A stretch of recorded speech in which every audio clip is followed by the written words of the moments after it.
Сіз барлаушы болып қызметшісіз бе сонда? Жоқ. Мен агентсіз ба? жоқ, олай емес. Мен жаңағыдай бос сөз сөйлемеймін. Мысалы, ол Сүтсайды оқымай тұрып, пікір айту ол бос сөз. Абай айтады бос сөз дейді. Қанша қаражат берді жаңағы? Қаражат бергенде мен мұғалім болған кезде ғана берді. Мен мұғалім болдым, сабақ берген кезде. Алдық. Неге ойнас қыл, ұл тап, ұрлық қыл, мал тап деп сіз айттыңыз? Жау жинамаған жоқсыз ба? Ойнас қылсаң да ұл тап қыз деп отырсыз. Яғни кемел адам болсын. Кәдімгідей санда бір сапасы жоқ, сапасы бала емес. Кемел, елге тұлға болатын адамды қазақ ұл дейді екен ғой. Зина десе, ойбай деп позаға кіреді. Ондай жоқ бізде. 200 деп осыны айтады. Рухани ұстаз ретінде қандай қателіктер жасадыңыз? Рухани ұстаз ретінде ме? Мен енді қателіктерім, мен үлкен қателігім ол мен өзімнің жанымның қалауын іздеуді екінші орынға қойып. Қуат Хамитовтай қуатты болғыңыз келе ме? Ел ММА-сының майталманның әрқашан керемет бабында жүруінің құпиясы неде? Неге ол сан арулардың арманын айналды? Мұның кілті әрине спорттағы жетістікте. Ал мұндай жетістікке жету үшін ағзаны қолдайтын түрлі дәрумендер қажет. Мұның бәрін Найман Аламан орталығының түрлі өнімдерін пайдалану арқылы алады. Аламан ер азаматтарға арналған нағыз өнімдер. Сіз де ішіп көріңіз, қуаттай болыңыз, қуаттан асып түсіңіз. Аламан өнімдермен спорттағы айқастармен қоса түнгі арпалыстан да жеңімпаз атанарыңызға күмән жоқ. Төменде көрсетілген телефон номеріне қоңырау шалып, өзіңізге қажеттісін таңдап алыңыз. Армысыздар, құрметті ағайын. Уақыт көрсету бағдарламасының кезекті қонағы ғалым, абайтанушы Омар Жәлел. Өзіңізді көргеніме шын жүректен қуаныштымын аға. Мен де қуаныштымын. Алтын уақытыңызды бөлгеніңізге рахмет. Сіздерге де рахмет. Бұл сұхбат, қателеспесем, 3-ші сұхбатымыз. Алыңыз. Сізді мезі қылып жібердім мен. Жоқ. Өзіңізді сол шақырған жерден қалма деді ғой. Бір өтініш жасағаннан кейін сөзіңізді жерге тастамай, соны арқадан келіп қалдық. Жанымыз шындықтан жаратылған дейсіз. Сіз айтыңызшы, елімізде қандай шындық айтылып жатыр осы күнге дейін? Енді жалпы өзі шындық деген нәрсе бар өзі. Шындық деген нәрсе ол әр адамның өзінің жанында болады, өзінің көкірегінде болады. Шындық деген. Сондан енді мен шәкәрімге сүйеніп айтып отырмын ғой. Сонда шәкәрім айтады ғой. Шыннан өзге құдай жоқ дейді. Негізі құдай деген шындық. Сонда біз осы мәселелерді анықтап алу керек. Шәкәрім айтып отыр ғой. Шыннан өзге құдай жоқ. Анық құдай, шын құдай. Шын болмаса кім құдай дейді. Сонда құдайшылығымды айтшы дегенде қазақтағы шыныңды айтшы деген сөз ғой. Сондан өзі әр адамның өз шындығы бар. Әр адамның жаратылысы әртүрлі. Сондан мен өзім ойлаймын, бұл біз шындық деп мына нені айтамыз көбінесе, қоғамда болып жатқан оқиғалардың анық-қанығы. Ол енді фактілер. Көбінесе жаңағыдай себеп салдарлы мәселелер ғой. Негізінен шындық айтылатын уақыт болады. Оның шындықтың мысалы ашылатын уақыт болады. Оған мерзім болады. Анау Жұматай Жақыпбаев айтқан ғой кезінде, атақты Жұматай. Шындықтың дейді өзі үнемі кешігіп жүреді дейді. Көп адамдар айтады, бізде еркіндік жоқ дейді. Адам еркін болмаса да азат болуы мүмкін екен. Сіз бүгін шындық айтасыз ба? Шындық па? Енді қолдан келгенше айтылатын шындық бар, айтылмайтын шындықтар бар. Омар аға, мына сұраққа жауап беріңізші. Жалпы өз елін тонап, шалқып өмір сүріп жатқандарды Құдай ұра ма? Ұрса қалай ұрады? Енді мен өзім ойлаймын, ол Алла тағала өзі бір қазақтың бір сөзі бар өзі. Мұндай бір сөз бар қазақта. Бұл дүниенің ісі ол дүниеге кетпейді дейді. Мен өзім ойлаймын, ол мынау жалған дүниеге алданған адамдар осы дүниеде-ақ оның зардабын тартады негізі. Олар осының барлығы бекер екендігіне көз жетеді. Өзінің бүкіл күш қуатын жалған нәрсеге жұмсап жүргендігін түсінеді негізінен. Ол болмай қоймайтын нәрсе да, өйткені өлім бар ғой. Өлім жақындаған кезде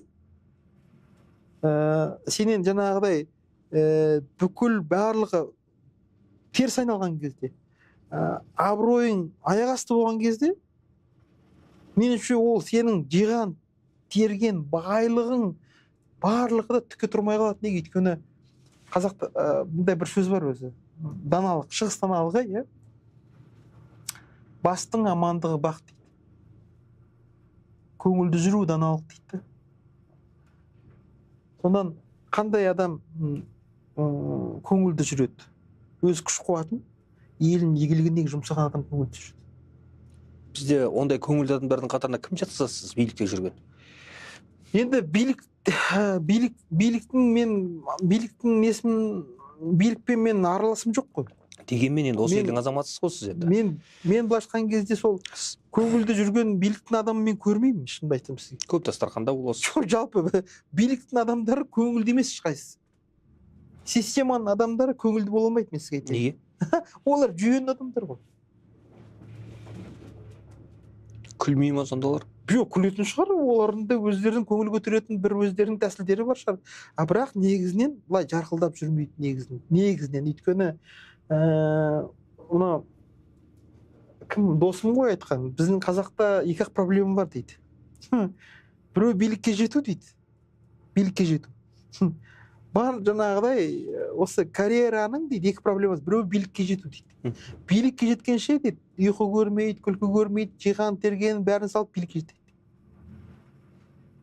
Екінші проблема дейді, билікке жеткеннен кейін өзінің жұмсаған ақшасын қайтарып алумен жанталасады дейді. Досым Сатпаев айта ма? Иә, аны бір өзінің осы несінде айтады интервьюінде. Үшіншісі дейді, қалай орнымнан түсіп қалмаймын деген уайыммен өмір сүреді дейді. Басқа мақсат мұраты жоқ дейді. Карьераның адамының дейді. Сондан ондай адам қалай көңілді жүреді? Оны Абай айтады кезінде. Тура Абайдың заманында Абай болыстар дейді, бар малын шығындап болыс болады дейді. Бірінші жылы сол кеткен шығынның орнын толтырумен айналысады дейді. Екінші жыл дейді, орнынан түсіп қалмай, мен орныма кім таласады деп өзінің конкуренттерін құртумен айналысады дейді. Енді түк өзгерген жоқ қой.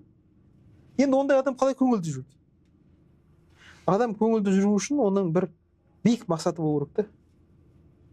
Мысалы, жаңағыдай, мысалы, қандай адам көңілденеді? Үйден шықпай, дүниенің қызығынан бас тартып, көз майын тауысып, кітап жазып, сол кітабы жарық көрген кезде адам шын мәнінде пайдалы, қоғамға пайдалы, өзінің ішіндегі бүкілін шығарып, бір кітап жазса, немесе бір шынайы музыка жазса. Өнер дейді. Сондан Абай айтады ғой, би болған, болыс болған өнер емес дейді. Өнер емес қой ол. Өнер деген искусство. Енді ол карьера, онда енді елді билейтін адамдар да керек қоғамға. Ол өзі соған бейім адамдар болады өзі. Мектепте жүргенде папка ұстап жүретін. Сондай адамдар бар. Балалар өзі білінеді. Мектепте жүргенде папка ұстап, галстук тағып, жаңағыдай. Билікке, карьера, бейім адамдар болады өзі. Осыдан 5 жыл бұрын, дәл өзіңіз осы бағдарламаға келген кезіңізде, сұхбатқа келген кезде, тіл ояну керек, президентке тек қазақша сөйлеш деп айтар едім. Деп едіңіз. Енді қараңыз Омар аға. Осы жақында Магнум дауы шыққан кезде тілдің қасиетін бәрінен жоғары қоятын Омар Жәлел неге үнсіз қалды? Оған енді жаңағы дауға, ол енді халықтың наразылығы ғой, мысалы. Ол онсыз да болып жатқан нәрсе.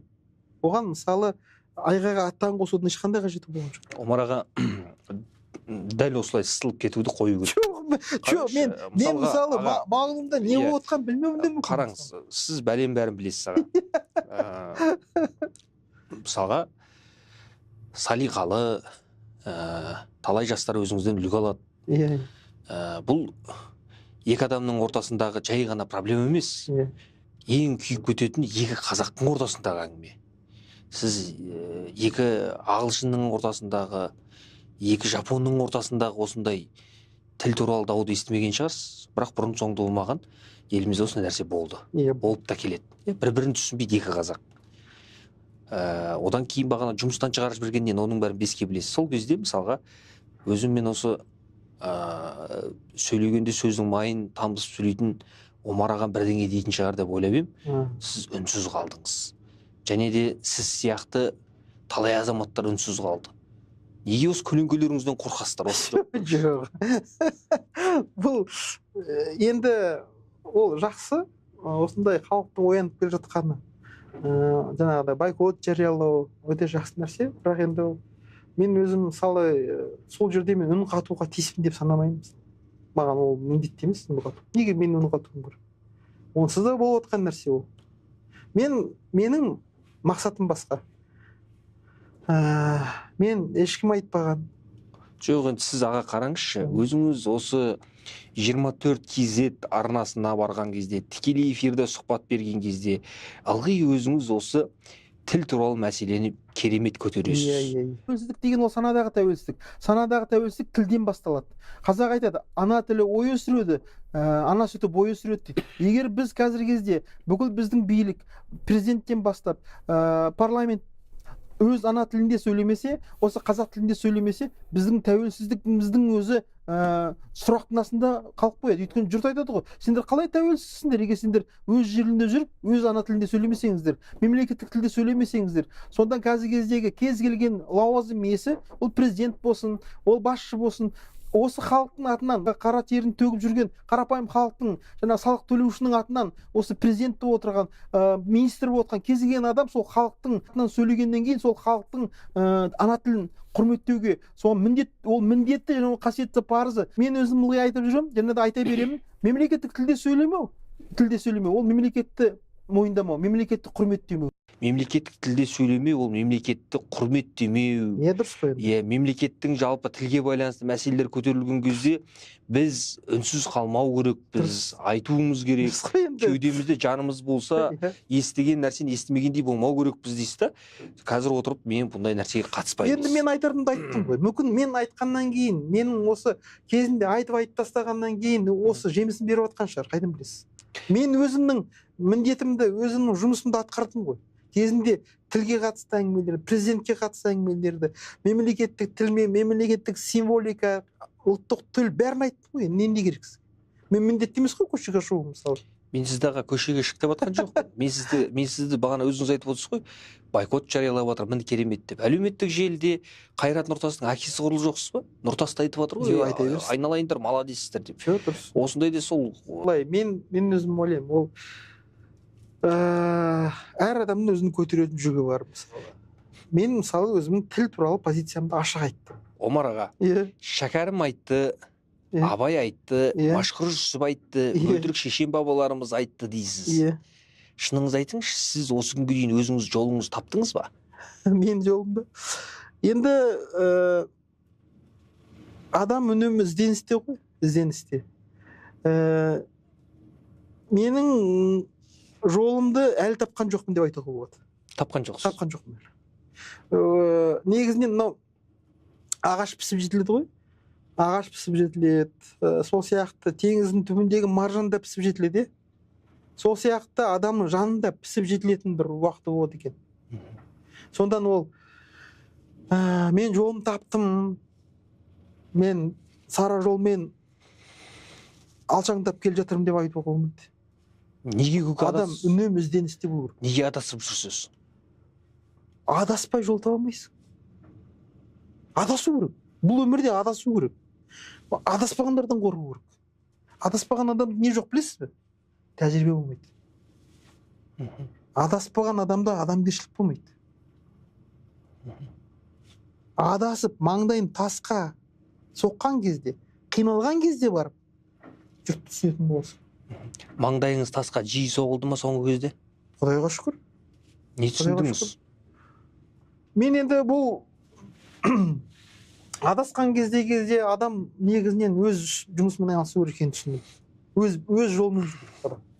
Қазақтың биі атандыңыз. Бас би деп сайладыңыз. Ол кезде Абайдың мен осы кезде Абайдың айтқанын істеген жоқпын. Ол жұмысты біреу істеу керек. Сонда мен жалғыз адамның дейді, үні шықпайды, жаяудың шаңы шықпайды дейді. Сондықтан мен оны жалғыз өзім істей алмаймын, сіздермен бірге істеймін. Сондықтан мен өзім ойлап отырмын, мен сіздерден сұраған жоқпын, сіздер өздеріңіз сайладыңыздар. Енді бірлесіп жұмыс істейік. Абай айтты ғой, би болған бос өнер емес деп. Мен біле тұра соны қателік жасадым ба? Менің билікке баруымның өзі қателік, би болуым өзі. Көрдіңіз бе, міне. Абай айтып отыр ғой, би болған, бос болған, не деді? Өнер емес деп тұр ғой. Мен Абай танышы болып отыр, Абайдың сөзін тыңдамадым ғой. Ақыры басында тауға соғып, тасқа соғып түсіндім. Бұл менің жолым емес. Сүтсай болдыңыз. Сүтсайда болды тәжірибе. Оның бәрі тәжірибе. Негізі адам Абай айтты ғой, Абайдың осы сөзіне енді кәдімгі толық қосыламын, адам баласы адасып жүріп жол табады дейді. Адасу керек өмірде, түсінесіз бе? Омар аға, адасқаннан Құдай сақтасын. Жоқ енді сен адасқан кезде былай ғой, сен адаспасаң жол таба алмайсың. Қараңыз аға, тал шыбықта иілген келіншектермен биледіңіз. Иә, биледік. Қалай екен?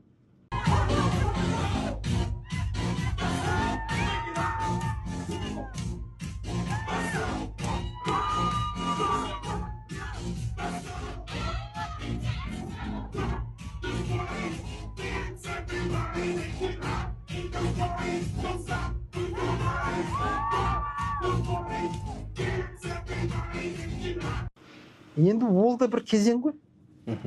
Биде тұрған не болды? Жоқ, биде қоя беріңізші. Сол Сүтсайлыққа келейікші аға. Иә.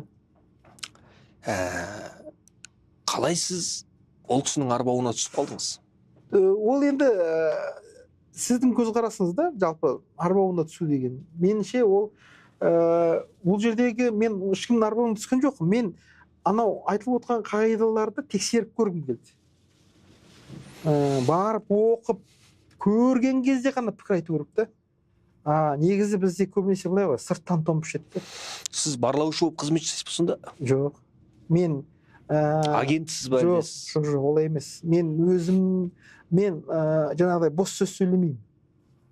Мысалы, ол Сүтсайды оқымай тұрып пікір айту ол бос сөз. Абай айтады бос сөз дейді. Не түсіндіңіз енді?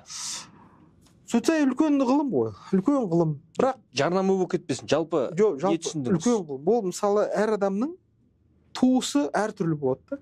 Туыс, мысалы, бір адамнан бір отбасында 5 адам туса, 5-і 5 түрлі. Бір әке, бір шеше, бірақ 5 түрлі. Неге? Туысы бөлек. Сол Сүтсай адамның неге туысы бөлек, соны түсіндіреді. Ар жағын бармай қойын. Мысалы, Абайдың 10 баласы болды ғой. Соның ішінде Абдрахман ерекше. Сонда Абай айтады. Кешегі өткен ер Әбіш туысы оның ерек. Туыс деген, яғни сен туған кезде қай жұлдыз, мысалы, Башқұртов атамыз айтады, мысалы, Кенесарының жұлдызы дейді, 100 жылда бір туатын жұлдыз дейді. Сіз мен аға дұрыс жағынан түсініңіз. Біз екеміз бір жайлауда отырып, немесе бір асханада отырып, біреуді жамандап отқан жоқпыз. Жамандаудан Құдай сақтасын. Камераның алдында, елдің алдында осы сұрақты қояйын, кімнің кім екенін кішкене таразылайық деген ниет менде. Сондықтан сіз анау сұрақтан көке бүйтіп Абай атамыздың балдарына кетіп қап, Сүйінбай атамыздың балдарына кетіп қалмаңызшы, маған просто жауап беріңізші. Нақты жауап беріңізші. Жалпы Жанат Қожамжаровпен сіз қалай таныстыңыз? Ол былай болды. Ол кісілер былай, мен ол кісіні білмейді екен бұрын. Сосын олар осы Астанада олар не өткізді бір мәжіліс дейміз бе, жиналыс дейміз бе, үлкен деңгейде конференция өткізді. Соған мені спикер қылып шақырды. Ол Қазақстанға кіре алмайтын еді ғой? Жоқ, ол кісі келген жоқ. Бәсе өзі келмейді ғой? Жоқ, ол кісінің одан сосын шақырды, сонда сосын мен өзімнің тақырыбымда сөйлеп бердім. Адам дамуы, жеке дамуы, осы Абай, шәкәрімді айттым.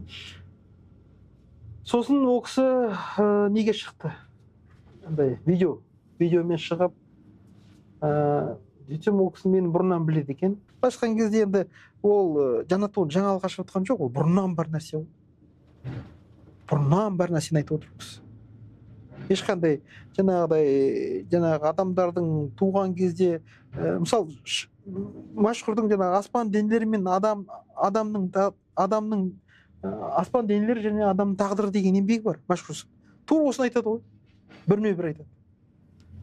Нас жұлдыз бар дейді мысалы. Адам туғанда айдың құшағында болды 5 айға дейін, 5 жылға дейін.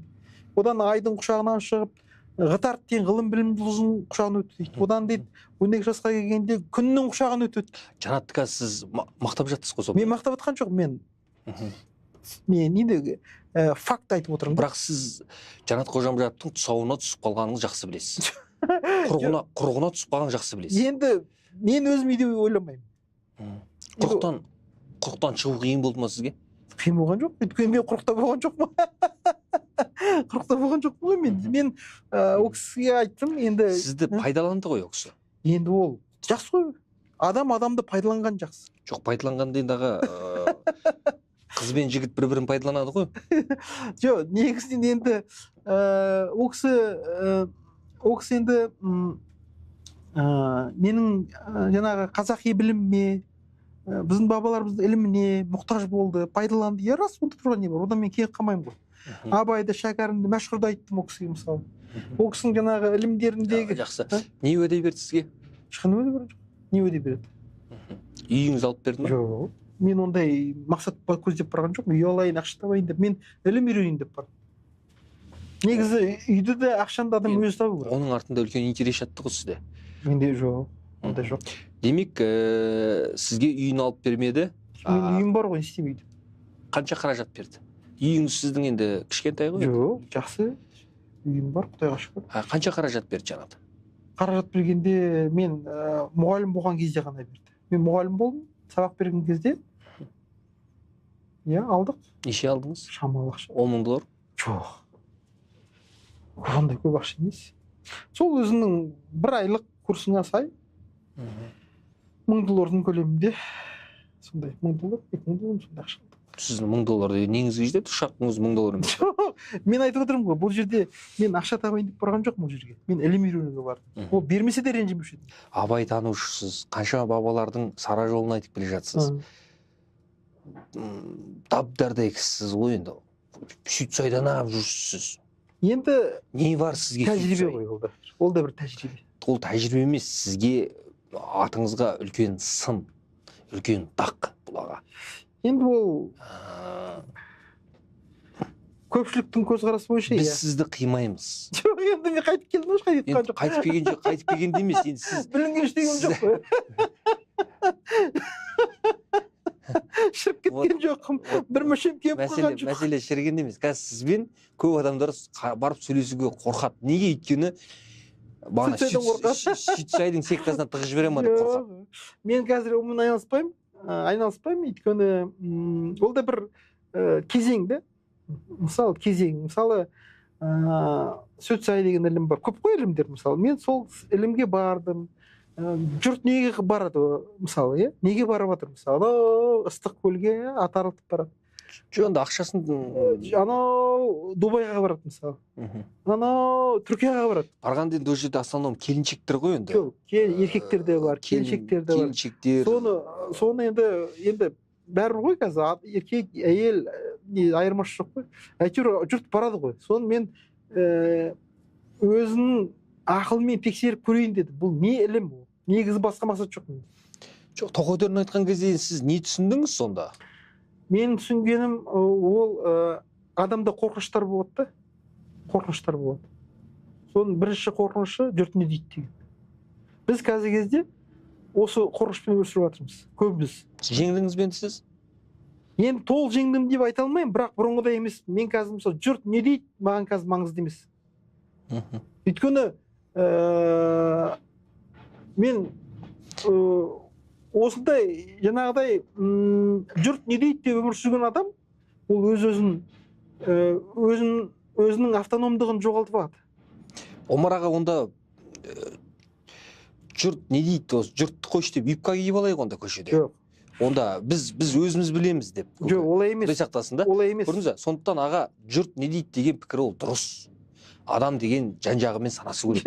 Сізді мысалға Омар аға осы күнге дейін көтерген халқыңыз. Дұрыс. Тағзым ету керекпіз. Иә. Иә. Енді осы күнге дейін сізді халық жететін жеріңе жеткізді. Енді бұдан кейін жұрт не дейді деп отырсаңыз болмайды ғой аға Омар. Халықтың арасында мен де бармын. Ол былай. Ел деген бар. Сосын көп деген бар. Осыны айыра білу керек. Сөз бе? Сіз ел көтерді ғой Жоқ, сізді. енді қараңыз. Ел. Мысалы, ел маған қатынасы қандай болса,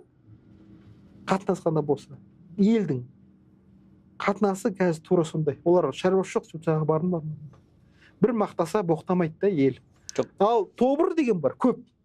Олар бүгін бетін береді, ертең артын береді. Айыра білу керек. Сіз қазір кімнің сөзін айтып отырсыз? Елдің сөзін айтып отырсыз ба? Көптің сөзін айтып отырсыз. Сіз көпке кімдер жатқызасыз сонда? Сонда Абай айтады ғой. Көп айтса көнді, жұрт айтса болды, әдетін адамның дейді. Көп масса, сөз масса. Ол ақылмен, оймен тексермейді. Ол мынау қоғамда пайда болған пікірді малданады. Оны тиражировать етеді, өрбітеді. Сөз ешқашанда өз оймен тексермейді. Омар Жәлел не істеп жүр? Неге барды?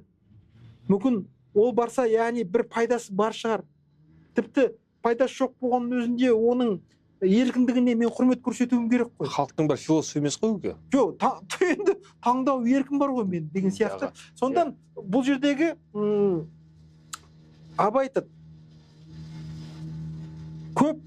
Көп дейді, антұрған дейді. Ол антұрған дейді. Сөз мақтай ма, өзі антұрған болмаса, жоқты барды шатпай ма дейді. Сөз біз қазіргі кездегі біздің үлкен бір неміз, қалай айтсам екен, олқылығымыз. Біз көппен елді ажырата алмаймыз. Жоғынан ажыратудан мүмкін емес қой енді. Мүмкін. Абай ажыратып кетті ғой бізге. Абай кәдімде қолмен қойғанда айтып кетті ғой. Бір мақтаса боқтамас, ел табылса құмарлан дейді. Егер бүгін мақтаған адам ертең боқтап отырса, ол ел емес. Ол тобыр. Ал мысалы Бауыржан Момышұлы атамыз, ел оны мақтады ғой. Мақтады. Дұрыс па? Өле-өлгенше Бауыржан Момышұлыға кір жұқтырған жоқ. Неге? Ол ел. Біз қазақ сол кезде ел болдық. Оның мысалы, Баукеңнің мысалы, оның тұрмысындағы, тіршілігіндегі болған әртүрлі оқиғаларға халық, ел қалай қарады? Оған көлеңке түсірген жоқ, өзінің махаббатына. Бұны ел деп соны айтады. Ал қазір мысалы, бір тұлғаны мысалы бүгін көтереді, ертең не істейді? Жермен жексен қылады. Бытшын шығарады. Неге? Өйткені халықтың сапасы көрсеткіші бұл. Сонда Абай тұрған кезде елмен көптің айырмашылығы не деп сұрауға біздің неміз жоқ. Оның айырмасы қанша деген. Өйткені Абай бізге дайындап беріп кетті. Біз соны игеруіміз керек. Жоқ, дұрыс қой енді аға. Бұл жерде енді қазір халықты екіге бөліп, ми ашып жүрген халықтың миын одан ары ашытуға болмайды. Адам деген өзіне көтеріп жүре алатын шоқпарды дұрыс көтеру керек. Көтере алмаса, шоқпарын лақтырып жіберсін. Мынау тобыр екен, ойбай мынау ел екен деуге болмайды аға. Жоқ, енді қарасаңызшы, мына қараңыз. Бұны Абай айтады, көптің бәрін дейді. Енді қараңыз. Көптің бәрін дейді. Көп қой енді. Енді мына қараңыз, бұл кішкене ойлауға жетеді да, көптің ішінде көп ит те бар, көк ит те бар. Көрдіңіз ба? Бұл социологиялық кәдімгідей ой. Сонда Абай айтып отыр. Көптің бәрін көп деме, көп те бөлек. Көп ит жеңіп, көк итті күнде жемек дейсіз. Бұл кәдімгідей қарама-қайшылық қоғамда. Көп массаның ішінде көк иттер бар, яғни зиялы, таңдаулылар. Сосын көп ит бар. Сіз ана бүйтіп айтып отырсыз ғой, ұлтжанды адамдар бар және ұлтшыл адамдар бар деп. Жоқ, мен деп айтқан жоқ. Мен мысал деймін да аға. Иә, аға, халықтың бәрі бір ғой, шүкір көке. Сондықтан халық сізді көтерді, сіз соған лайықты болып жүру керексіз. Тоқетер сол ғой аға. Енді мен өзім енді сондай бір мысалы мен қазір кезде көп халықпен кездесем ғой. Мысалы, көшеде көрем, аэропортта, әуежайларда көрем. Мысалы, мені жақсы көрген адамдар ел ретінде, сапалы адамдар әлі жақсы көрем. Ешқашан өзгермеген маған. мына Омар аға енді білесіз ғой бұның не бар екенін. Сіз поле чудес бағдарламасына келген жоқсыз. Иә. Аламанның жалпы өнімдерінің миссиясын да білесіз. Сондықтан өзіңізде осындай нар тұлғалы азаматтан түкті жүректі, мықты ұл балдар дүниеге келсін, қос бұрымды қыздар келсін. Түнде ұйықтамау керекпіз көке. Сіз айтқандай сапаға жұмыс жасау керекпіз. Мына Омар аға, Қуаттан деген пантагемат екен. Ресейдің Барнауылынан шығады.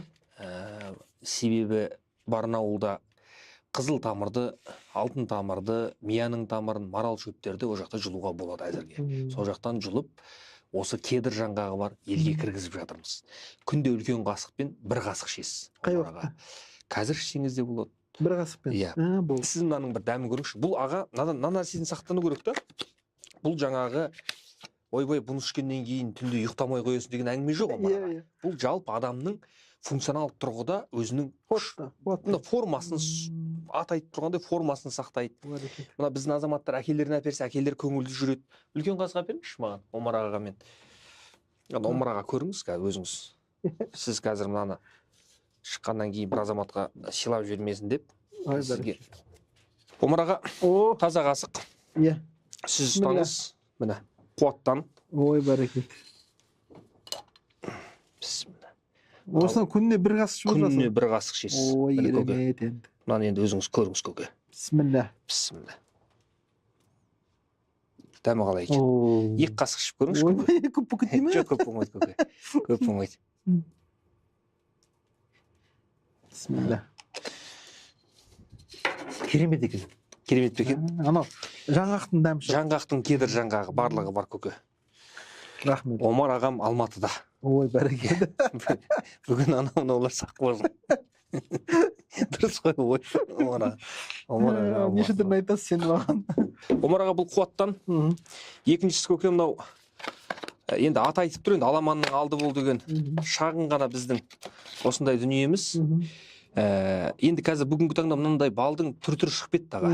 Мен аузым бармайды. Бізде мысалға мына шағыны кішкентайы 7,5 мың теңге тұрса, басқалар осыны 40 мың 50 мыңнан сатып алады. Енді бағанағы кішкене ұят деген нәрсе болу керек қой, енді өздері білсін. Ең алғаш Қазақстанға өзіміз әкеп кіргізгенбіз 2019 жылы, содан бері кетіп жатыр. Кішкентай қасықпен бір қасық ішесіз. Күніне кез келген уақытта. Бұның құрамында да мияның тамыры бар, жусаның тамыры бар, нағыз ер азаматқа керекті көке. Мынаны азанда, мынаны кешке ішетін болсаңыз, бұл керемет болады Омар аға. Бұл енді айтыңызшы Омар аға, бұл қазақтың денсаулығына керекті дүниелер ғой. Өте керек. Иә. Енді табиғи өнім. Санымыз көп болу керек Омар аға. Сапаға жұмыс жасау керекпіз. Оригинал дейді. Оригинал. Ой, рахмет. Сізге рахмет. Иә. Ал құрметті көрермендер, құрметті менің замандастарым, бауырларым, төмендегі нөмірге хабарласып, Аламанның өнімдеріне тапсырыс беріңіздер. Иә, өздеріңіз ішкілеріңізге емес, үйдегі әкелеріңізге әперіңіздер. Егер көп ер азаматтар ұялады, құрмет жеңешем, өзіңіз хабарласып, күйеуіңізге алып беріңіз. Иә. Табалдырықты аттап бісміллә деп келген, келін болып келгеніңіз есіңізге түседі. Биыл Абай атамыздың 180 жылдық мерейтойы. Иә.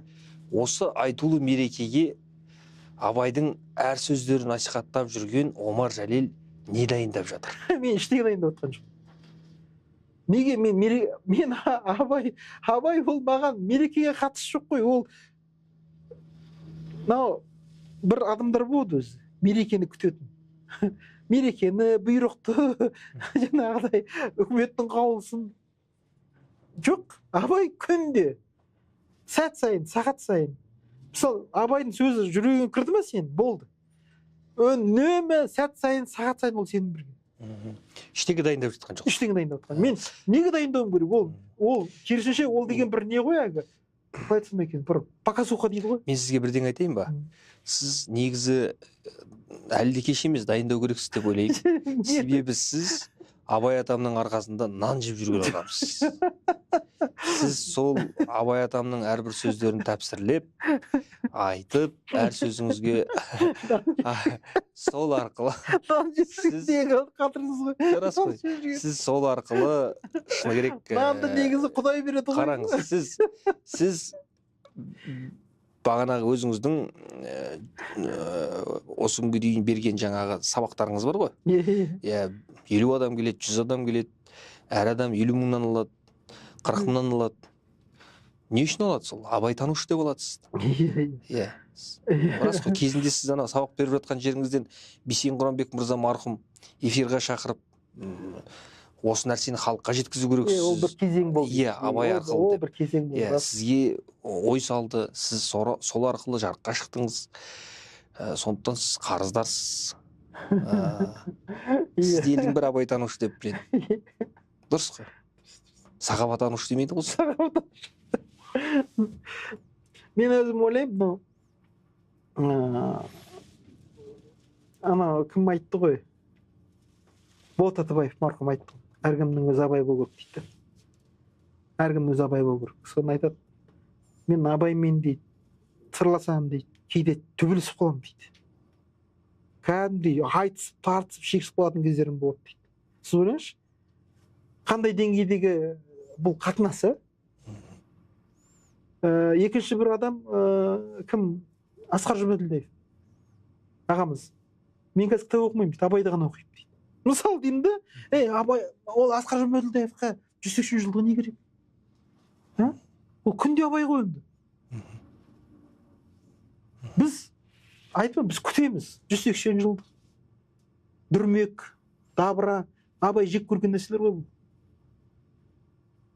Абаймен кәдімгідей күнде сырласу керек. Ол міндетті емес, оны 180-ге келу, 185-ге келу. Мүлдем атап өтпеу керекпіз бе сонда? Абай сенің әрбір ойшыл адамның сырласына айналу керек. Ол міндетті емес, ол және мемлекет деңгейде атап өтпеу керекпіз бе сонда? Атап өту. Мен сізге айтайын, бір нәрсені айтайын. Бір орыстың ойшылы айтады, біз Пушкинді құрттық дейді. Пушкинді құрттық дейді, білесіз бе? Қалай құрттық дейді, білесіз бе? Біз Пушкинді жалпыға ортақ тұлға ретінде таныдық дейді. Содан ол идеологияның құралына айналды дейді. Содан Пушкин құрыды дейді. Пушкин ол жекелеген адамдардың ғана ақын еді дейді. Біз Пушкиннің қадірін құнын сүріп жүрдік дейді. Сонда қазақ айтады ғой. Пушкин идеология айналып кетті ғой. Сонда қазақ айтады. Бірінші Пушкасы келді, одан кейін Пушкин келді дейді. Түсінесіз бе? Пушкин орыс отаршылдығының құралына айналып кетті. Өзі орыстар мойындап отыр, біз Пушкинді құрттық дейді. Мысалы, бізде Абайды құрттық па сонда? Абай идеологияға айналмау керек. Абайды мысалы жұрттың бәрі оқуы да шарт емес, мен сізге айтайын. Абай жаңағы көп иттерге арнап жазбаған ғой. Абай бұл кітапты білесіз кімге жазған? Көк иттерге арнап жазған, көк иттерге. Ал көк иттердің қызметі қандай дегенде, көк иттер сол көп иттерді жөнге салумен айналысу керек. Абай түсініп барып. Сонда Абай айтады ғой, көпте ақыл жоқ дейді. Абай айтады, емдапты жөнге сал дейді. Ол ақыл жоқ адам Абайды қайлы қояды. Мысалы, көп итте ақыл жоқ. Ол ана қоғамда дайын нормалармен өмір сүреді, дайын ақпаратпен, мысалы, әлеуметтік желі арқылы өмір сүреді. Оның автономдық ойлау жүйесі жоқ. Көп иттерді. Сол көп иттерді көк иттер жөнге салу керек. Ебін тауып, сөз. Абайды барлық оқу шарт емес. Шарт емес. Ол есті адамдар оқысын. Абай да ғой. Абай да ғой. Ит маржанда не қылсын деген сөз бар дейді. Сәулесі бар жігіттер бір ойланар дейді. Абай сәулесі адамдарға арнамаған өлең. Құрметті ағасы. Оны идеологияға айналдырудың қаншалықты қажеті бар? Сіз бір сөзіңізде былай деп айтасыз. Елімізде не көп, осы даңғазалық көп, соның ішінде көкпар береміз, соның ішінде бәйге береміз. Сол кетіп жатқан автокөліктерді неге осы Абайдың қара сөзін оқыған адамдарға бермейміз? Біз Абайдың қара сөзін насихаттау керекпіз, екінің бір жатқа білу керек дейсіз. Неге екі сөйлесуге? Екі сөйлеп отқан жоқпын. Міне сол Абайдың сен өлең оққан кезде сен анау машина аламын деп оқисың ғой енді. Сонда сол жерден сол қара сөздерін оқығандардың ішінен көбейттер шығады, түсінесіз бе? Ол бәрі оны түсініп кетпейді. Біреу мысалы машина үшін жаттауы мүмкін, а біреу мүмкін іші кәдімгідей шоқ түсіп дерт болуы мүмкін абаймен, түсінесіз бе? Енді ол жердегі мақсатымыз енді сол Абай атамыздың қара сөзін насихаттау, үйрету ғой. Ол былай Абай айтады, адам ғылымды дейді өзі деп таппайды, түсінесіз бе? Оны дейді не алдап, не зорлықпен үйрету керек дейді. Бұл кәдімгідей халықты ғылымға үйір қылудың әдісі ғой ол. Енді әдісі ғой. Сіз енді бірақ енді бәрі Абай атамыздың жоқ, оның ішінен естілер ғана білсін, ессіздер келген. Жоқ, енді біреу түсінеді, біреу түсінбейді. Бірақ енді мынау масса деген бар ғой, массаның ішінен әйтеуір бір суырылып. Мен сізге бір әңгіме айтайын. Евразия университетінде Досай Кенжетай сабақ берді. Ессаитанушы, білесіз ғой Досайды? Сол Досекең, ол енді дінтанушы ғой, Абайды жаттатады екен. Кәдімгідей. Абайдың қара сөздерін жатқа білмеген адамға емтихан қоймайды екен. 2 қойып жібереді құлатып. Содан бір павлодардың жігіті болды дейді, зар жылады дейді. Кәдімгі қарсылас дейді, неге мен Абайды жаттадым? Мен дінтанушымын, Абай маған не керек дейді. Қоймай қойдым дейді. Соны көзінен қанды жасы оқып дейді, Абай жаттады дейді. Жаңағы жігіт. Содан павлодарға оны жібереді жаңағы акиматқа жұмысқа. Діннің бір саласында. Содан бір Абайдың тағы бір кезекті мерейтойы болады. Соны әкім жинап айтады, не істейміз дейді ғой. Не істейміз енді, қалай өтсін? Сонда жаңағы жігіт Абайдың қара сөздерін жаттаған. Сартылдап айтып берді, бүйту. Соны бірден әкім орынбасар қылып тағайындады дейді. Жаңағы жігіт. Ана жігіт маған телефон соғып айтады дейді. Досеке, рахмет сізге. Кезінде мен сізді боқтай бердім. Абай маған не керек дейді. Қазір мен мына жолым болды, жолым ашылды. Әкімнің орынбасары болдым деп айтады дейді. Әні.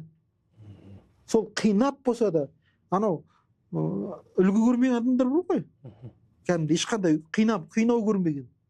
Соларды қинап болса да оқыса, сәулесі бар жігіттер ойланады да. Қазір дейді, сол жігіт павлодарда білдей бір Абай танушы дейді. А кезінде қалай маған қарсыласты дейді. Сондан ол енді кімдікі Досекеңдікі зорлық қой, емтиханмен ол қинады. Мен айтып отырған екінші әдіс, ол алдау. Жақсы, тамаша. Енді Абайды идеологияға айландыру керекпіз ғой, көрдіңіз баға. Міне, егер Абайды түсінген көк иттер билік басына келсе, біз бақыт нұрын кеше бастаймыз. Негізгі идеал сол. Өйткені мынау Абайдың негізгі мақсаты да сол ғой. Сонда Абай айтады, қазақты 2-ақ нәрсе түзейді дейді. Не зор билік дейді, не зор байлық дейді. Басқа нәрсе түзей алмайды дейді. Сонда мен өзім ойлаймын, жаңағы павлодардың әкімнің орынбасары сияқты жігітте билікке келу керек қой. Дұрыс. Биыл 180 жылдық қой мерейтой. Айтулы мерекеге не дайындайсыз? Айтып отырмын, ештеңе дайындамаймын. Астың төріндесіз. Елдің барлығын аузыңызға қаратасыз. Құдайға шүкір. Шүкір, Тәубе. Абай атамыздың арқасы ғой. Енді бірінші Алла екінші Абайдың. Енді Абай атамыздың сөзі енді Алла тағала маған сол Абайды бір тамшыдай болса түсінуге мүмкіндік берді ғой. Енді негізінен айтады ғой, Құдайдың бермеген тартып ала алмайсың дейді. Абайды мысалы бәрі оқиды ғой. Бірақ енді Мұхтар Мағауин айтады ғой, мен туғанда миллион бала туды дейді. 1940 жылы, иә? Сол 11 ақпанда туды ғой. Бірақ Құдай тағала менің мойныма жүк артты дейді. Ерекше жүк артты. Соны мен таңғаламын, сол кезде бала кезінде өзінің миссиясын сезінген екен Мұхтар Мағауин. Ойнас қыл ұлтап, ұрлық қыл мал тап деп айтқан екен. Қазақ айтқан оны. Жоқ, сіздер қызықсыздар. Қазақ айтқан сөзді маған телейсіздер. Мен бар жазығым, айтқаным ауызы жаман, жылаған көзі жаман дейді. Мен бар жазығым қазақтың сөзін айттым. Неге мен кінәлімін? Претензияңыз болса қазаққа жолдаңыз. Жоқ. Неге маған қоясыздар претензия? Претензиям жоқ. Жоқ, қазақ сөзі ғой. Айтыңызшы, сол сөзді бұрын білген жоқпын деп айтыңызшы. Мен енді аға, сіз көнерген дүниелердің бәрін сіздер не істейміз ғой? Жоқ, енді соған мен кінәлімін енді. Енді неге ойнас қыл ұлтап, ұрлық қыл мал тап деп сіз айттыңыз? Жау жинамаған жоқсыз ба? Енді ол былай Махамбет айтады ғой, ер дұшпаны көп болар дейді. Жалпы ердің дұшпаны көп болады. Ер деп мынау жыныстық нені айтпайды, жыныстық айырмашылықты. Ер деп рухты айтады. Сонда рух адамында дұшпан көп болады. Ол кім? Ол қатын дұшпандар дейді. Қатын дұшпандар кім? Нәпсін айтады қатын деп. Ана әйелді айтып отқан жоқпыз тағы да. Сонда Махамбет айтады ғой, ер дұшпаны көп болар. Қатын дұшпан жігіттер не демес дейсің сыртынан дейді. Ол бұрыннан бір проблема ғой. Мысалы Махамбеттің де жауы көп болды. Неге өйткені ер болды. А сен мысалы өзің қатын болсаң, яғни нәпсің сенде жауы ма? Омар аға, тақырыптан ауытып қоймайық. Ұрлық қыл, мал тап. Иә. Ойнас қыл, ұл тап. Дұрыс. Негізі мен оны кейін түсіндім мағынасын. Мағынасы былай екен. Бұл жерде ұл деген мағына бар, иә? Ұл деген бұл кемел адам деген сөз қазақта. Білесің? Сонда қазақ айтып отыр. Ойнас қылсаң да дейді. Ұл тапқыз деп отыр сөз. Яғни кемел адам болсын. Кәдімгідей санда бір сапасы жоқ, сапасы бала емес. Кемел, елге тұлға болатын адамды қазақ ұл дейді екен ғой. Сонда қазақ егер бала үмітті ақтай алмай қалса айтады екен, кеше сені де анаң ұл таптым деп қалжа жеп еді ғой деп айтты. Сонда бұл жердегі мәселе негізгі салмақ ұл деген сөзге түсіп тұр ғой. Ойнас қалсаң ұл тап деп тұрсыз. Бұл жерде бұны бір физикалық акт ретінде түсінбеу керек. Бұл жерде ұлдың қадірін айтып отыр. Ойнас деген енді өзінің байы бола тұра басқа біреумен жату ғой сонда. Ойнас дегеніміз ол некесіз қатынас қой. Жоқ, байы бар енді басқа біреумен жатып отыр. Енді мен сізге айтайын. Біреуден туы бола ма сонда? Бұл былай. Сонда сіз Мәшһүр Жүсіпті оқысаңыз, 11-ші том, 12-ші томда Мәшһүр айтады. Қазақта дейді. Қазақта әкесінің атын білмейтін атаққа шыққан адамдар бар, соның тізімін береді кәдімгідей. Мысалы, Жайы Мұса бар ғой.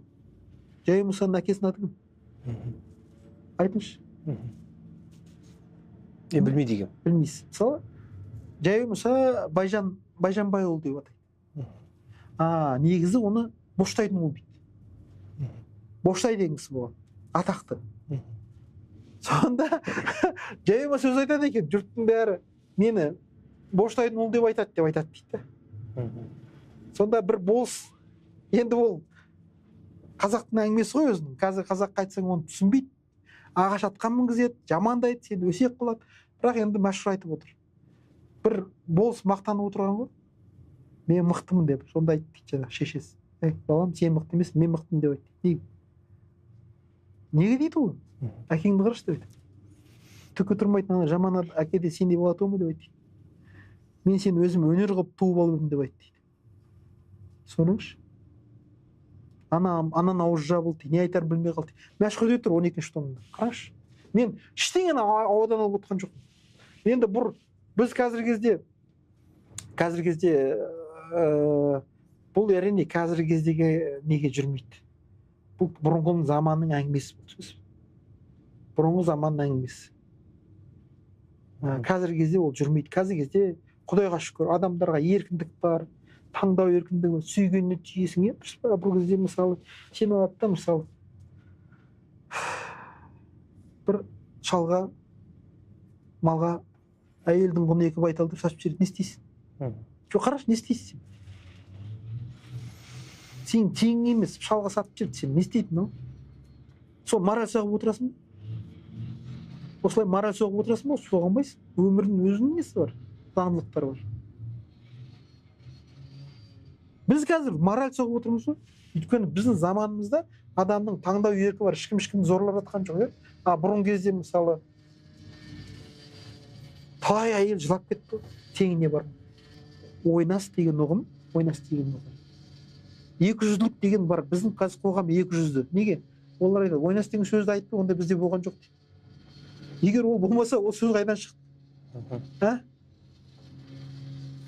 Қазір заманда мысалы, біз оның бәрін жоққа шығарамыз.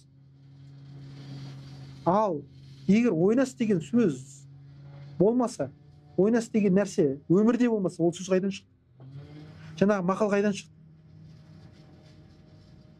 Біз әрине қазіргі кезде мораль маска киіп алып, ойбай деп жаңағыда сүттен ақ судан таза болып отырамыз бәріміз. Ол 200 деп осыны айтады. Ол дегеніміз анау ғой, ол дегеніміз мынау ғой. Не айтып отырсыз деп жаңағыдай сыздап. Вот 200 деп осындай адамды айтады. Көлгірсу дейді бұл. Дуличи. Ал енді өмір ғой, өмір. Өмір болғаннан кейін ақ, қара, күнә, пәктік бәрі қатар жүреді. А біз ойлаймыз, тек қана аппақ болсын өмір. Тек қана күнә болмасын. А сен күнә жоқ болса, сен Құдайға да керегің жоқ. Білесіз бе? Қазақ айтады, күнәсі жоқ адам Құдайдың рахметі жоқ. Тағы да мені өсектеңіз, болады. Омар Жәлел айтты ше деп айт, күнә жасаңдар деп айтты. Айтыңыз. Бірақ қазақтың сөзі ғой, машһүр айтып отыр. Күнәсі жоқ адамға Құдайдың рахметі жоқ дейді. Және күнә жасау деген міндетті түрде ойын жасау емес. Бір адам туралы жаман сөз айтудың өзі күнә, білесіз бе? Және ол күнәнің ең ауыры, ойнастың да ауыр. Кім айтады ғой? Бұхар жоқ. Ұрғашының жақсысы. Әбжыландай есіліп, бозжырғадай болғаны, қырға шықсам көрер деп панатты ұржылған. Ұрғашының жаман өсек ғайбат құрғаны. Өсек пенен ғайбатты дейді. Зина менен нұрлықтан бұрынғы өткен жақсылар одан да жаман десіпті дейді. Сонда хадис бар. Ол хадиске сеніп айтып отыр. Өсек пен ғайбаттың күнәсі зинадан да ауыр дейді, ұрлықтан да ауыр дейді. А қазіргі кезде біз өсек пен ғайбатты қарсы бұрылатын заманда өмір сүріп отырмыз.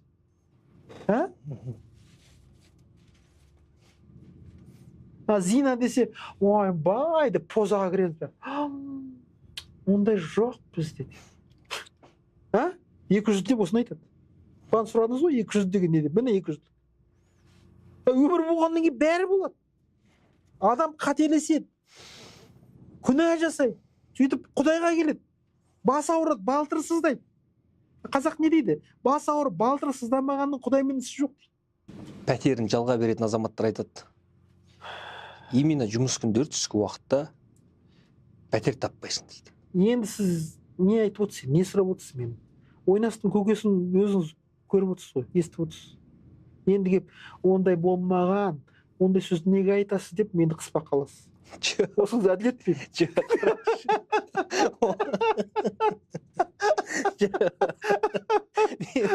Ондай бала қайдан туған деп. Мен ұқсап қапқан жоқпын. Мен сұрап отырмын. Күнде көріп жүрген нәрсеңізді ғой. Мен ол неге обедтің кезінде пәтер бос болмайтынын мен білмейді екенмін. Мен просто сізге айтып жатырмын. Өйткені жұмыстағы адам ғой, ойнақ жасап отыр ғой енді. Міне. Енді сіз енді не қылдым? Мен түк көрмеңіз сұрап отырсыз. Мен өзім ол білмеймін. Мүмкін туристер көп келе ма жұмыс күні білмеймін. Мүмкін турист көп келеді жүрмеймін. Оны шындық деген сол болады. Біз оны көргіміз келмейді, көрдіңіз. Айтқан науыз жаман, жылаған көзі жаман сол. Мен бар жоғы қазақтың өзінің мұрасын айтсам, кім жаман? Мен жаман. Айтпаған адам ісін істеп, бітіретін бітіріп жүр, бірақ айтпайды ештеңе. Содан таза, сүттен ақ. Біліп жүріңіз, елімізде мал табу деген компания бар. Яғни осы ауыл шаруашылығына керекті құрылғылардың барлығы бар. Сіз айтқандай жаңағындай бір қазақтың азаматы айтыры осындай елге керекті шаруалар істеп отыр. Оның ішінде шағын трактор, оның ішінде жем-шөп турайтын дробилка, оның ішінде сиырдың мынау кәдімгідей желіне керемет сиырды сауатын, сүт сауатын бағанағы аппараттар, түйе сауатын аппарат, бие сауатын аппараттың барлығы бар. Ербол Әбдірайым деген ініңіз соны басқарады. Кез келген уақытта сізге шағын трактор болсын, қай-қайсысы болсын 50% жеңілдікпен жібере аламыз. Қазақстанның қай өңіріне болса да осы бір ойыңызда болсын. Мал табу компаниясын ұмытпаңыз. Ауыл шаруашылығымыз дамысын десек, осындай компаниялар бізде шарықтап даму керек. Ал құрметті достар, құрметті көрермендер, енді бау-бақшаларыңызға арналған шағын тракторлерді аламыз, төрттілігіміз жалпы семіз болсын десеңіз, төмендегі біздің мал табу және қомағай компаниясына хабарласып тапсырыс берсеңіздер болады. Сізге ең ауыр тиген қоғам сыны қандай болды? Бұрын енді бұрынғы кезде, әрине бұрынғы кезеңдерде мен ана біреу сынаса жаңағыдай өзімше нететін, жаңағыдай күйзеліп, күйреп, соған одан өтіп кеттім. Ол недегі өтіп кеткен бекет қазір мен үшін. Бекет. Рухани ұстаз ретінде қандай қателіктер жасадыңыз? Рухани ұстаз ретінде ме, мен енді қателіктерім, мен үлкен қателігім ол мен өзімнің жанымның қалауын іздеуді екінші орынға қойыппын. Негізі ең үлкен негізі руханияттың ең үлкен міндеті адам өзінің жанын танып, соның қалауымен өмір сүру және ішкі потенциалын ашу ғой. Соны мен екінші орынға қойған болдым. Уақыт ана істеп алайын, мынаны істеп алайын. Ол дұрыс. Әр жерде семинарлар өткізу, анда бару, мұнда бару. Бірақ ол өмір өте береді, сенің ішкі потенциалың ашылмай қалуы мүмкін. Сөз бе?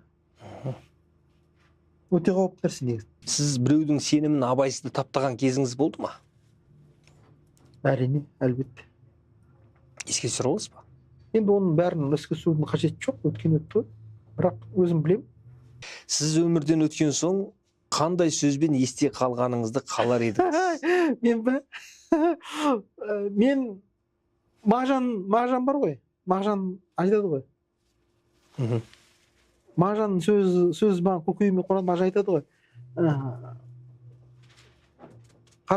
Қарағым дейді. Күнәсі көп ағаңа дейді. Ағаңның қасынан өтіп кетпей, моласының дұға қыл дейді.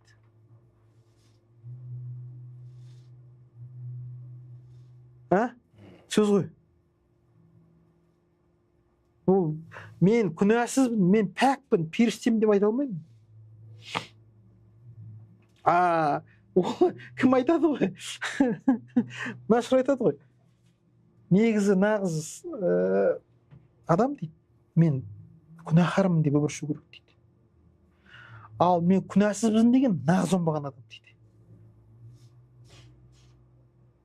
Мен пәкпін, мен тазамын. Біз негізінен көп адамды сұраңызшы, сіз пәк, мен пәк дейді. Бәрі айтады. Сіз талай интервью алдыңыз ғой? Сіз тазасыз ба? Мен тазамын дейді бәрі. Сонда Ларошфук айтады ғой, адамдар екіге бөлінеді дейді. Мен күнәһармын, мен ласпын дейтін таза адамдардан тұрады өмір дейді. Сосын мен пәкпін, тазамын дейтін күнәһарлардан тұрады дейді. Айтшы. Ол бір-екі сұрақ қалды. Кім ол? Сондан Абай жылаған, мен жүрегім таза емес дейді. Жүрегім таза емес дейді. Жүрегіме қарасам, инедейін таза емес. Демек, мен күнәһармын дейсіз ғой?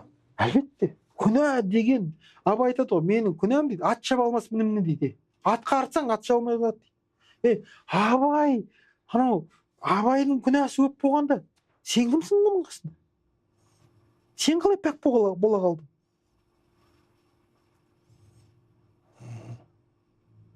Сондықтан күнәһар адамдар самоуверенный болмайды. Өзімшіл, өркөкірек болмайды. Негізінен мынау қателік, жаман жасайтын адамдардың бәрі өзін-өзі бек сенімді адамдар ғой. Олар мен пәкпін, тазамын деп ойланбайды да, зұлымдық жасаған кезде. Күнәһар адам, өзінің күнәсін білетін адам.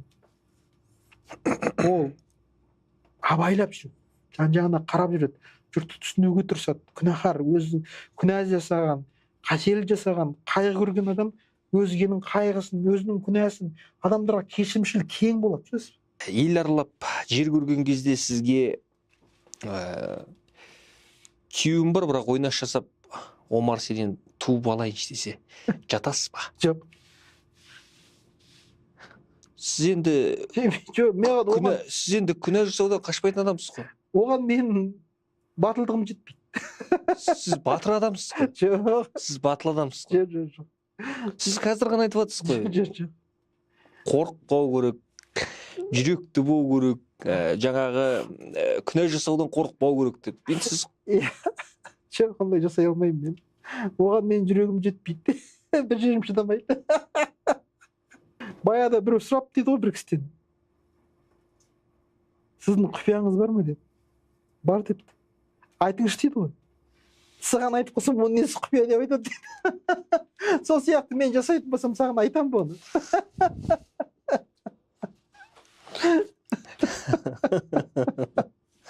Қожанасырдан сұраған ғой бір күні келіп. Қожеке, сізде 40 жылдық сірке суы бар деп айтады. Бар, иә. Берейін деді. Неге бермейсіз? Ей, сұраған көрінгенге бере берсем, ол 40 жыл сақталма деп айтады. Омар аға, алтын уақытыңыз бөліп келгеніңізге рахмет. Жортқанда жолыңыз ашық болсын. Аман болыңыз.